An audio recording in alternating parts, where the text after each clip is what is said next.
What's good, Renegade Nation? Before we begin the video, I'd like to give a shout out to our most recent Patreon supporters and YouTube members. Dark Paradigm, Send Lewd Parchments, seriously, Sebastian Sonic 12 and 11, Texan Sasquatch, Dante 151, Mariposa, Christine Philogene, Lebluinator, Caramelized Boy, Craig Ellington, Graffiti Turtle, Jenny, Travis Tennant, Viper King 15, Texan Sasquatch, hey, and Noah Strike. And I would also like to especially thank our executive producers, Joshua Fix, The Gimpster 101, and Devin Brumman. Thank you all very much for your support. If you want to become a YouTube member, click the join button, which is down by the subscribe button down below. And if you want to become a Patreon supporter, click the link in the description to find out more. We'll see you there.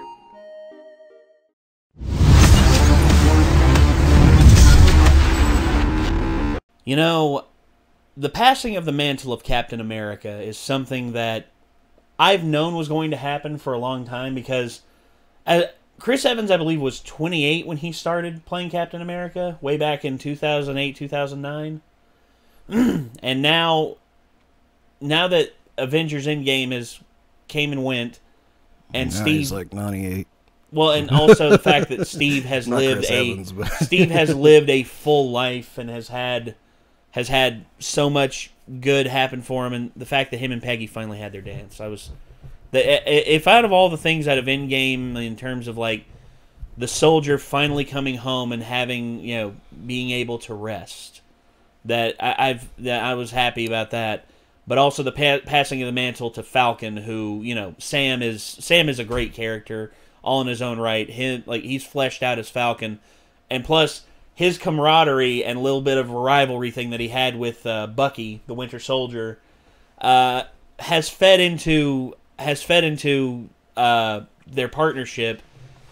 And I want to see how Sam and Bucky move on without Captain America, because Bucky, I think, knew 100% what Steve planned to do. I think he knew that 100%. But now Sam has pretty much inherited the shield, and it's saying the Falcon and the Winter Soldier, not Captain America and the Winter Soldier. So I'm wondering if Sam is going to stay the Falcon but have Cap's shield as sort of like an additional thing, and he's afraid of taking up the mantle as Captain America. I don't know.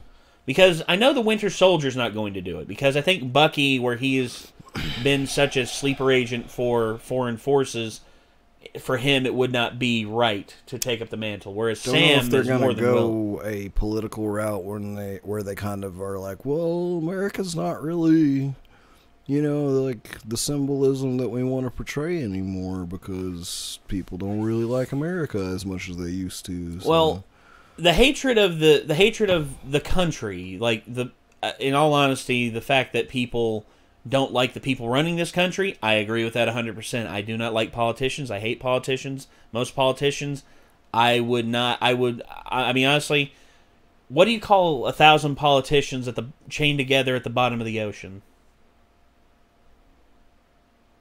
A good start. Fair enough.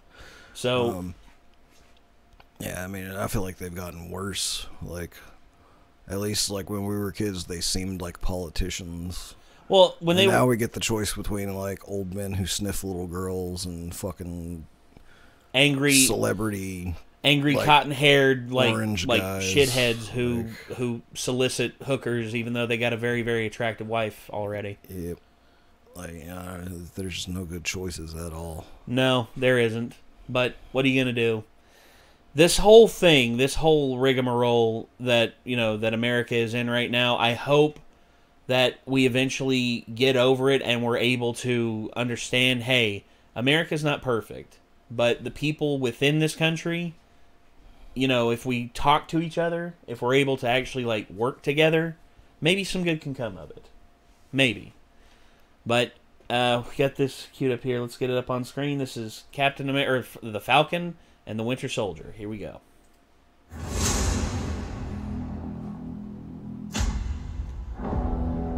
The legacy of that shield is complicated. It is.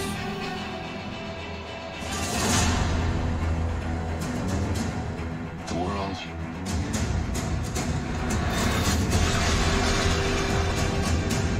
upside down.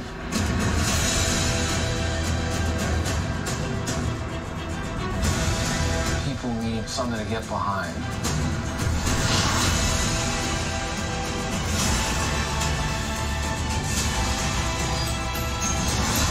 Nemo. Symbol.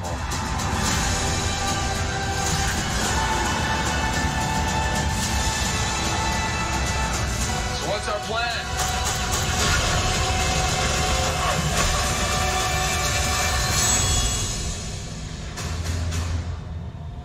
So no plan.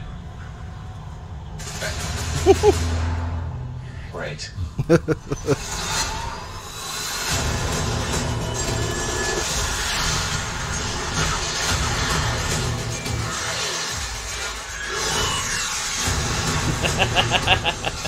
Get it, Sam?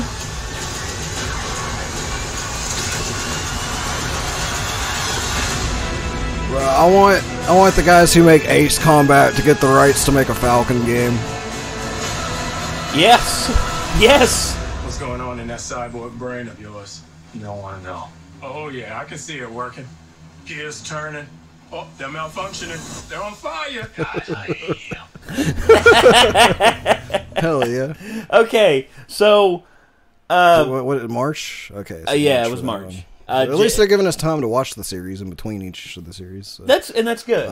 I like that. I don't know if they're going to do like an episodic release like they're doing with Mandalorian, or if they're going to do one big bulk release. I'm pretty stoked to see characters that have previously been not as in the main focus, like come into the main focus. So. Well, and they're being especially characters that I thought seemed interesting out of the group. You know, well, like I mean, Scarlet Sam, Witch, dude. Falcon, like Bucky, like they're all characters that. Even though Bucky was like, you know, the antagonist of the whole movie and stuff, pretty much, but like, yeah, like they're all characters that I always wished would get like as much attention as like Iron Man and Captain America at some point. Now they are, so I'm kind of excited about. Well, that. and here's the thing: I know a lot of people said, "Well, you got to do this." Well, there are already characters here who are more than interesting enough. I mean, Wanda is a very interesting character, given her dynamic and also given her history. Falcon as well, given his suit, his abilities. And not only that, but the fact that he's also a war veteran and has potentially PTSD, there's a lot of character development that you can do around that and properly portray PTSD. And then, of course, you have the Winter Soldier, Bucky, who has had pretty much his entire brain scrambled, unscrambled, and now he's back on the right side of things. And it seems as though... Not to mention he's just been kind of a fan favorite for well, yeah. a long time. So. And Sebastian Stan is a great actor and like portrays Bucky flawlessly. Same thing with Sam. I mean, friggin' Brain. Why you not work? You had him in. You. I said his name earlier in the fucking video. I'm so bad with names. I already forgot. Anthony Mackie. Thank you. Thank you, Brain. Did you say his name earlier? I think so. His name earlier. I either said it in this video or said it in the WandaVision one. I forget. I don't know. But I know. But Anthony Mackie, for the longest time, I've loved like him as an actor all the way back from when he was in We Are Marshall, and to see him taking the lead in this. And everyone said, "Oh, it's a Disney Plus series. They're not going to give Falcon like his own movie." It's like, honestly, if this is the quality that they're going for, like the Mandalorian quality, they look like movie quality. So yeah, then why the fuck not? That's all I got to say. Dude, like it's more than a movie at this point. Yeah, like when you get a series, like in my opinion. Well, imagine they do 6 episodes, and each episode's like over 30 minutes. 7 years ago, I would have been like, yeah, like I would rather they get a movie. But like nowadays, like with Disney Plus's Mando quality, like if you give someone a show like that, then I'm all for getting a show over a movie because that's way more room to tell way more stories and show way more awesome stuff. Yes, indeed. So again, yeah, that was the Falcon and the Winter Soldier. I'm excited to see it. It comes out in March, so we're going to have to give that a watch. You know what I think should have happened, actually, is I think they should have held off. And, well, like, they kind of needed a movie for her to introduce her before Endgame, but Captain Marvel would have done well probably with getting a series rather than a movie. I think so, too. I think they could have written something a lot better than what they did in the movie. Because Carol Danvers can be an interesting character. You just have to do it right. That's all I've always said. I've never said, oh, she's a woman. Why should woman be lead movie? I'm not a fucking Neanderthal. Give me a break. Like, one could argue, like, that there's reasons it's more difficult to make a movie than a show, more difficult to make a show than a movie, but I feel like one of the most difficult creativity barriers to overcome when making a movie is your time constraints. Yes. And the show removes one of the most difficult creativity barriers in terms of removing the time constraints somewhat. It doesn't completely remove them, but it massively lifts them. It helps. Yeah, you can write stories and tell stories. With, obviously, you can flesh them out more fully. Yeah, but all right. So, I mean, shows are always very cool for that. Like, I just hope the shows don't run so long that they run into the ground and we lose interest, obviously. So, like, tell the story that's meant to be told. And then move on. Put it on hold if you don't have anything and want to bring it back later, so. Yeah, exactly. All right, well, that's going to do it, ladies and gentlemen. This was The Falcon and the Winter Soldier. Thank you all very much for tuning in. If you want to see more, you know what to do. Hit that subscribe button, ring that bell, leave a like. And until next time, I'm Nate. I'm Nick. We'll see you then. Peace out.